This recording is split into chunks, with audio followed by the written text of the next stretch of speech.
So continuing on LTE Advanced, we are talking about COMP, and we had defined COMP before, coordinated multi-point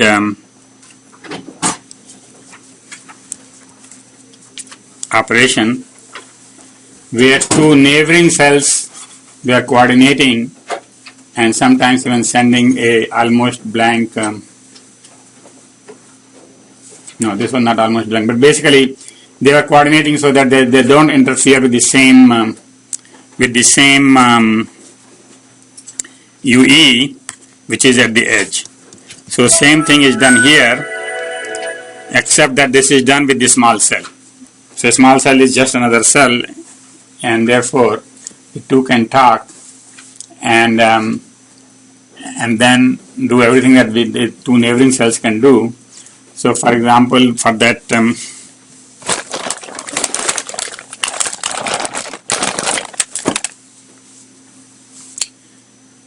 for the UE here, they could coordinate and in fact even decide that the best downlink is on this side and the best uplink is on the other side. So it could be talking uplink there and downlink here.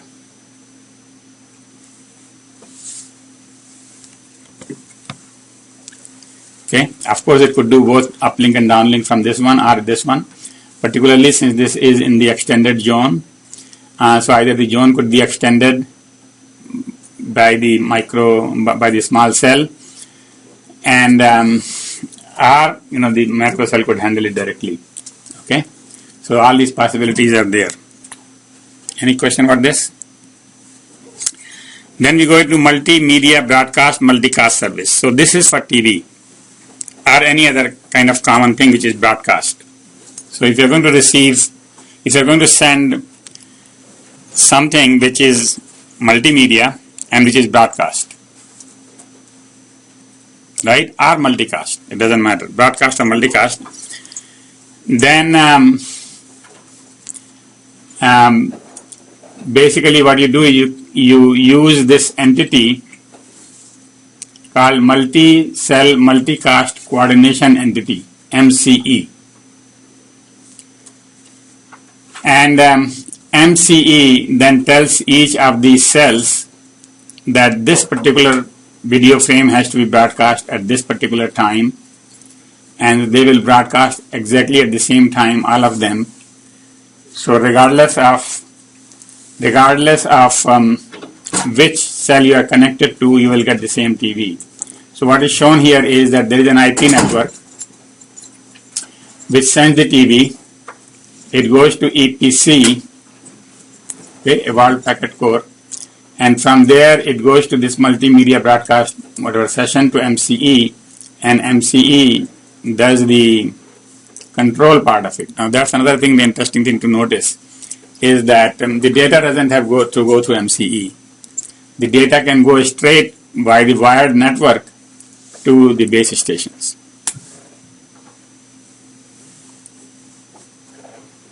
Okay, yeah.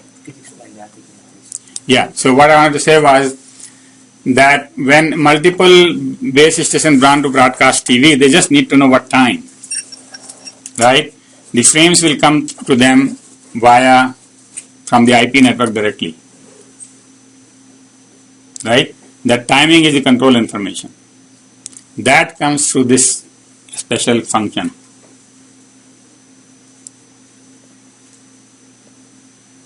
Okay.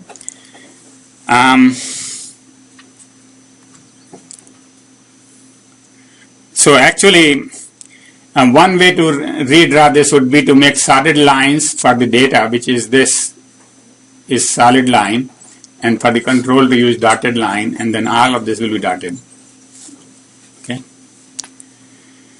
Siddhant, can you make a note of that? Okay. So control and data. Control is coming from the top. The data is coming through directly from the IP network. Clear? Okay. Voice over LTE. Now, yeah. On the previous slide, so the signals that come from MCE, they must be like control line. Yes? Yeah, basically, so it is not coming by wireless, first of all. That you should know, that everything is connected by a wired network. But what MCE does is it tells the base station in what frame, what subframe, you should schedule this thing. So it's a control line. But yeah. I think that it should be shown by the solid line. So it is shown by the dotted line, control. Which one are you talking about? From MCE, the line is control line is dotted line. The thing from the IP is data line. Those should be shown by solid. IP, yes, but the scheduling. The scheduling that comes out from the MCE. Yeah, that has to be shown by dotted line. It's control. It's control. It's control. It's not okay. So let me tell you what is data. Data is multi-megabyte frame. Oh, okay. So it's a part of it. Right?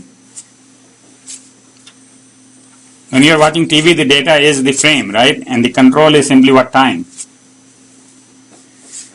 All right. Voice over LTE. So LTE was designed for data, and they ignored voice until some people said, no, you can't do without voice. Okay? So it was added in the later generations, later releases, and that is called VoLTE, voice over LTE, VoLTE or something. And so original LTE is not circuit switched, and the voice is circuit switched, at least in the rest of the network. And so one thing you can do is, and this is what they did when release 8, 9, 10, 11 came out, is that they just gave it to the previous generations. They gave the voice to previous generation. So if you have a LTE phone, you will need to have a 2G or 3G in that to handle voice. Okay? And so you cannot have a pure LTE device that can do voice as good as, those things, right? So that is called circuit switch fallback. Circuit switch fallback, CSFB, that means you need dual radios. You need 2G and 3G radios and everything else to handle just the voice. So now if you want to do VoIP is voice over IP kind of thing, that you can do on LTE, and so there is a new function. Basically it is not a new function, there is a function called IP multimedia system, IMS. Okay, so the data again, the data will go straight to the base station, but the control will go through IMS, and then the IMS handles the call setup signaling. So that is what control means. Call setup signaling means when you ring, it rings on the other side, and when you disconnect, it disconnects. All other functions which are related to setup, but your voice itself is the data. Right? That doesn't have to go through IMS, that goes straight through the serving gateway and packet gateway over there. So the voice goes, data goes like this, the control goes to all these boxes, and the boxes have their standard PDS management, and I will remind them what they are. Policy, charging, rules and functions, we know what they are, they're just charging for the minutes. HSS combines two boxes, home subscriber server combines two boxes, the HLR, which was the home location registers, and the authentication center. In the previous case, we had an authentication center to make sure that you are you. So that those two things are combined in HSS. And MME is the basically mobility management, deciding which tower you should be connected to. So when you are moving from tower to tower to tower, MME decides which tower you should be connected to. So those are old functions. They have nothing to really to do much with the voice. And so real new function is IMS. Okay. Just like in the previous slide, we have one new box which was MCE. Now we have one new box which is IMS, which handles the control part.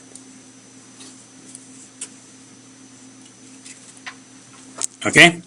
Now, in addition to this, there is something new in the physical layer itself. In the here that Transmission time interval allows to repeat the uplink transmissions in 4 consecutive subframes. So when you are speaking, they may allow you to speak 4 times the same thing. Basically, you speak once, but the phone will transmit it 4 times. Okay, just to make sure that the voice gets there. And I'm not sure, that doesn't make sense to me, but I don't know why it is so important that the voice gets there, because after all the data gets there, so the voice. But the thing in case of data is that it can be retransmitted. Right? If it doesn't get there, if there's an error, you can retransmit it. For the voice, you cannot retransmit it. So you might as well transmit it 4 times right up front. Okay? And TTI, transmit time interval, is basically that subframe that we talked about, which was 1 millisecond long. Okay? So in each subframe, and actually 4 consecutive subframes, you transmit it here, and the next millisecond again, and next millisecond again, and next millisecond again. Okay? And that way it gets 4x power, it gets better link budget, and then the error rate goes down significantly. Basically by repetition, yeah. How does it improve the link budget? Yeah, so basically what it means is, okay, so you receive the same signal 4 times, right? I mean, so the link loss is same, but your decoding capability is as if it was 6 dB better signal, because you get 4 times. Okay, 4 is 6 dB, by the way, right? So if your signal was 6 dB weaker, it will have the same error rate as, 6 dB. If your signal was 6 dB stronger and sent once, it will have the same error rate as this signal, which is weaker but sent 4 times. That's how it increases it improves the link budget. What it means is that you can sustain 6 dB more loss and still have the same error rate. Okay? Is that clear? Yeah, but the data rate is too low. And data rate is very low, so that's good. That helps. Data rate is low, so you can have some lower encoding and improve the data rate there too. Alright, semi-persistent scheduling. So now the scheduling in LTE is every millisecond. Every frame we decide who is going to speak, or who is going to get the frames, right? In this case, it's semi-persistent. We might give you that, okay, every 20th frame or every 30th frame, 30 milliseconds actually, every 30th frame you will get to speak. Okay? So that way, you know beforehand when your turn is coming up, and you are ready, and you don't miss your deadlines. So this is semi-persistent because it is not forever. You might disconnect after 30 milliseconds, so then we want to make sure that we don't give you too much in advance. Right? So for few seconds you might get it. Packet bundling, and then if you want, the packets in the voice are coming every 30. Okay, let's see. Every 30 millisecond. No, let's see. I have to think about it for a minute. Okay, so we are doing 4K sampling. 30 milliseconds is for TV. For telephony, we do sampling 4,000 times a second, which is 25 millisecond, I think. 25 times, 4 would be 100.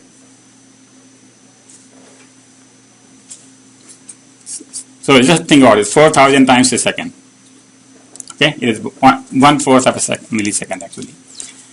Okay, so 250 microseconds you get the frame, and you may not want to send every frame as it is, right? So you might combine multiple packets. So that is called packet bundling. All of them will go together and will not make much difference. All right, so this is all I'm going to say about VoLTE. Voice over LTE is that they have a new function and 3 changes to the transmission. First change is TTI bundle, you repeat it 4 times. Second change is that you give them permission right in advance. And third change is that you just don't send on every time you get the frame, you just wait for some time. Okay? All right. Yeah. This semi-persistent scheduling we had it before as well. It's not Scheduling. Yeah. Semi-persistent scheduling we discussed before. Yes, it's not So we are using it for this one. So this was not a new thing. This was not a new thing. But this helps this is particularly used for this as well. That brings us to the end of LTE-Advanced. And 7 key things that we need to remember. First is LTE-Advanced meets and exceeds all requirements for 4G. Right? And 4G is specified in IMT-Advanced. Now, again to remind you, the IMT comes from ITU. And 4G comes from which organization? 3G. Sorry, LTE-Advanced comes from 3GPP. Right? They are two different organizations. 3GPP is mostly basically a business organization. And ITU is mostly a government organization. Government makes the rules, business people follow, although they are the same people generally. Because let's say United States, who would be in ITU? Same guys, and AT&T, Verizon, and so on and so forth. They go together under the government of the United States team. And they make the rule there. And then they go to 3GPP as individuals, companies, and then discuss about how to implement those rules. Alright, so that is that. Now three key factors that affect data rate are spectrum, spectral efficiency, and cell size. Now this is one thing, there is no magic anywhere. When you want to get a higher data rate, in all the technologies that we have discussed, there are only 3 ways. Either you get more spectrum, and which is what we did in AC and everything else, is that we kept getting from 20 to 40 to 60 to 80 to 160, and here same thing. Second thing is spectral efficiency, how you code them. That is where most of the magic comes in. And then the cell size, you reduce the area.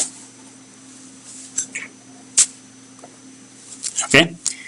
And LTE can aggregate up to 5 carriers to make up to 100 megahertz. So they can aggregate up to 5 carriers, and obviously they have to be 20 megahertz each. And they can aggregate less than 20 megahertz too, but then you won't make up to 500 megahertz, right? To get 100 megahertz, you will need 20 megahertz times 5. LTEA has frequency reuse factor of 1. So they are going to use the same frequency everywhere. That's why they have all these interference, cancellation, talking, and everything else that we saw, ECOMP, COMP, ECIC, and so on and so forth. So everybody tells everybody else, look, I am using the same frequency as you are using. So let's coordinate. Right? Frequency reuse of 1 means same frequency is used everywhere. And they use high order MIMO to get better spectral efficiency.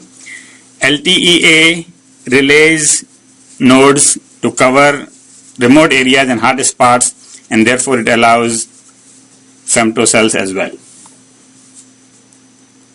Okay? And it allows picocells, and it allows microcells, and so on and so forth. Basically that is called HETNet, heterogeneous network. Codebook and non-codebook pre-coding improves the MIMO. And so we saw as to how they use the codebook and pre-coding to randomize the signal, and that improves the signal reception. Then coordinated multipoint operations, COMP, allows mitigation of interference at cell edge. And COMP can also be used with cross-carrier scheduling, which was the last slide we did last time, is that you might have 5 carriers, but you might schedule on one for the second carrier, third carrier, fourth carrier. That is called cross-carrier scheduling. Okay? Now, any questions about anything? Yeah. This one is slide number 20. This is the cross-carrier scheduling, yeah. I couldn't understand the concept of mapping. The concept of mapping. Yes, the red one. Yeah, right. So, last time somebody had asked the question. So the question is, what is the red area mapping, map? Basically, in both WiMAX, in all 3, WiMAX, LTE, and LTE-Advanced, every downlink frame, when it starts, it has a map of the rest of the frame. A map means it just tells you that that the byte is starting from that carrier to that time and all that, that rectangle belongs to user 1. The other rectangle, and the rectangle size will be specified, belongs to user 2, and it will also specify that user 2 we are using 64 QAM for you. So the coding, everything is specified in the map. Okay? And so everybody has to listen to the map. It's like somebody asks question whether it is beacon or not. So it is really a beacon in some sense, but in the beacon, so much detail is not there. I think the beacon simply mostly does is the time, and then it says whose packets I have stored, right? But here it is more than beacon because it tells you currently in this frame where the bits are for whom. And same thing, the downlink map will also contain the uplink map. The downlink frame will contain the uplink map. What it says is that in the uplink frame that is coming up, user 1 can transmit in this rectangle, user 2 can transmit in this rectangle. So both the maps are in this downlink frame. Right? These are called maps. DL map and UL map. Yeah. So these ones are the PDCCH? Okay. PDCCH is a control channel, and now, I mean, I have to just verify this thing that the PDCCH is the entire map. Maybe the map has more than PDCCH. It may have other control channels. Okay? So I have to just go and look at all the control channels. Whatever control channels are there, they will all be in the map. So the map is actually, okay, I can say right now without even checking, that the map is actually more than the control channel, because some part of it is control channel and some part of it just general announcement about the cell. So map is like the header. Now the header does not have to be the complete control channel. Some of it can be, for your information, other things. So PDCCH is one of the control channel, downlink control channel. Actually, right there it doesn't include the uplink. So PDCCH is the downlink control channel, which is part of the map. Okay. All right. So reading list.